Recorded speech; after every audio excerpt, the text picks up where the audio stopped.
ബലാത്സംഗ കേസിൽ അറസ്റ്റിലായ രാഹുൽ മാങ്കൂട്ടത്തിൽ എംഎൽഎയെ പിന്തുണച്ച് പത്തനംതിട്ട ജില്ലാ പഞ്ചായത്ത് അംഗം ശ്രീനാദേവി കുഞ്ഞമ്മ. അതിജീവിതയ്ക്കൊപ്പം നിൽക്കുമ്പോൾ തന്നെ അതിജീവിതന്റെ ഭാഗം കൂടി കേൾക്കണമെന്ന് ശ്രീനാദേവി പറഞ്ഞു. രാഹുലിനെതിരെ ഉയർന്ന പരാതികളിൽ പലയിടത്തും സംശയമുണ്ട്. രാഹുലിനൊപ്പം താൻ ഉറച്ചു നിൽക്കുന്നുവെന്നും അവർ കൂട്ടിച്ചേർത്തു. രാഹുലിനെതിരായ ആദ്യത്തെ ബലാത്സംഗ പരാതിയിൽ പീഡനാരോപണം നിലനിൽക്കില്ലെന്ന് കോടതി പറഞ്ഞിട്ടുണ്ട്. രണ്ടാമത്തെ കേസിലും കോടതി സംശയം പ്രകടിപ്പിച്ചിട്ടുള്ളതാണ്. ഞാൻ മനസ്സിലാക്കുന്നു കോടതി പറഞ്ഞിട്ടുള്ള സ്റ്റേറ്റ്മെന്റ് ആണ് പീഡനാരോപണം നിലനിൽക്കില്ല എന്നുള്ളത്. ഞാൻ പറഞ്ഞതല്ല, കോടതി പറഞ്ഞതാണ്.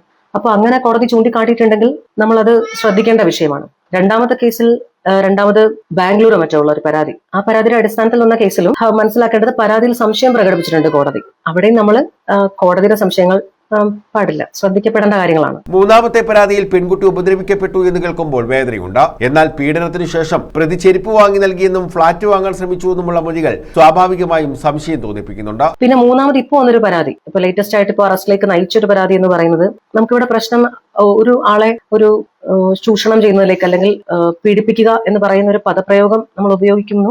അത്തരത്തിലൊരു പെൺകുട്ടിയെ ഉപദ്രവിക്കുന്നു എന്ന് പറയുന്നത് ഒരു തരത്തിലും ക്ഷമിക്കാൻ സാധിക്കുന്ന ഒന്നല്ല. അപ്പോൾ അതിജീവിതയ്ക്കൊപ്പവും ഈ പറയപ്പെടുന്ന എല്ലാവരും പറഞ്ഞ് ശീലിച്ച ഒഴിവാക്കപ്പെടേണ്ട ആ ഇരയ്ക്കൊപ്പവും തന്നെയാണ് നിൽക്കേണ്ടത്. ആ ഇരയ്ക്കൊപ്പവും അതിജീവിതയ്ക്കൊപ്പവും തന്നെ നമ്മൾ എല്ലാവരും നിലയുറപ്പിക്കണം. പക്ഷേ അതിനുശേഷം ഫ്ലാറ്റ് വാങ്ങിക്കൊടുത്തു, വില കൂടിയ ചെരുപ്പും ഒക്കെ വാങ്ങിക്കൊടുത്തു എന്ന് പറയുമ്പോൾ അവിടെ ഒരു സംശയം ഏതൊരു സാധാരണക്കാരനും ഏതൊരു ആൾക്കും ഒരു അസ്വാഭാവികത ഫീൽ ചെയ്യും. അപ്പൊ അത് കാര്യമായി കണ്ടെത്തേണ്ടിയിരിക്കുന്നു. സ്ത്രീകൾ കുടുംബ ബന്ധങ്ങൾക്ക് കൂടുതൽ പ്രാധാന്യം നൽകണം. വിവാഹിതരാണെങ്കിൽ ആ ബന്ധത്തിന് വില കൽപ്പിക്കണം. രാഹുൽ കുറ്റക്കാരനാണോ എന്ന് കോടതി തീരുമാനിക്കട്ടെ. പ്രഥമ ദൃഷ്ട്യാ തെറ്റ് കണ്ടതുകൊണ്ടാകാം പോലീസ് അറസ്റ്റ് ചെയ്തത്.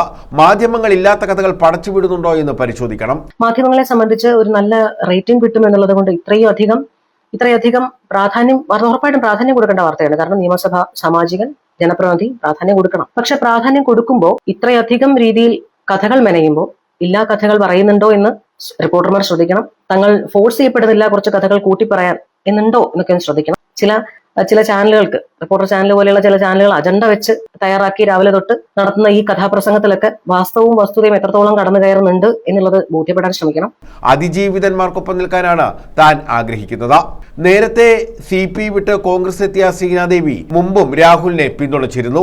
പത്തനംതിട്ട ജില്ലാ പഞ്ചായത്തിൽ പള്ളിക്കൽ ഡിവിഷനിൽ നിന്നുമുള്ള അംഗമാണ് ശ്രീനാദേവി കുഞ്ഞമ്മ. അതിജീവിതയ്ക്കൊപ്പം നിൽക്കുമ്പോൾ തന്നെ അതിജീവിതന്റെ ഭാഗം കൂടി കേൾക്കണമെന്നാണ് തന്റെ അഭിപ്രായമെന്നും അവർ പറഞ്ഞു. News bureau, Pathanamthitta.